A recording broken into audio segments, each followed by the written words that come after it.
It saved my life. Hey guys, it's JB and gusto ko lang ipakita sa inyo yung product na sobrang natuwa talaga ako. To make the story short, nag-track read kami sa Clark. Kung makikita mo yung post ko like a month ago, Ducati track day siya. Nag-track day kami, syempre gumamit kami ng mga bikes ng Ducati to test it out before kami bumili ni Bay. And before kami nag-track day, pumunta kami syempre ng Moto Market. Bakit kami pumunta ng Moto Market? Kumuha kami ng mga suits na susuotin namin. Track day to.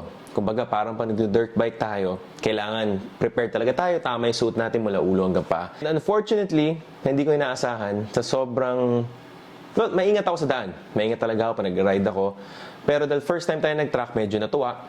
And na-excite tayo. Ayun, sumemplang tayo.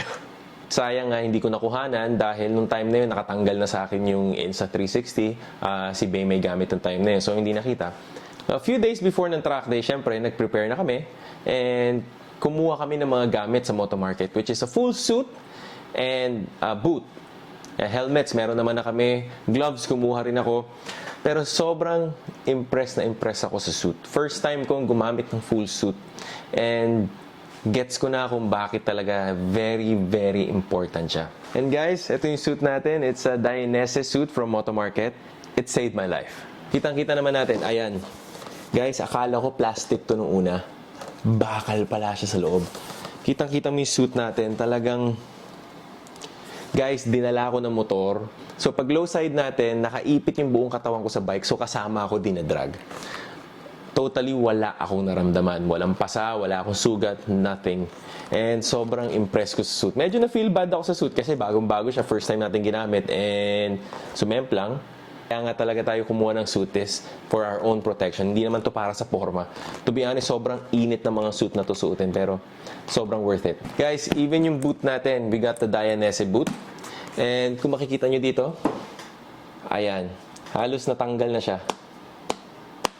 Pero still, it saved my life. Lahat, pagbalik ko ng paddock, kinamusta ako, oh, kamusta ka? May nasaktan ka ba? May nangyari ba sa'yo? Sabi ko, wala. Actually, sobrang thankful ko. Kita nila yung suit talaga from up and down, talagang scratched out siya. Imagine mo, aspalto yun ha.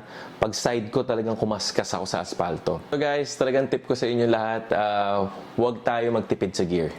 Kung kaya natin to buy the best gear, let's try. Pero kung hindi, just make sure we buy the proper and right gear. Huwag tayong basta-basta bumili ng mga gears na fake para lang masabing maporma tayo. Hindi. Kailangan talaga proper ang gear natin kung nasaan tayo. Kung kaya natin bilhin yung mga talagang expensive gears, unahin natin yun kesa papormahin natin yung mga motor natin. Dahil una-una, it will save your life. So guys, visit Moto Market Philippines. Lahat na mahanapin yung motorcycle gears, meron sila. From the best brands all the way sa mga affordable brands na talagang will make sure na you guys are safe.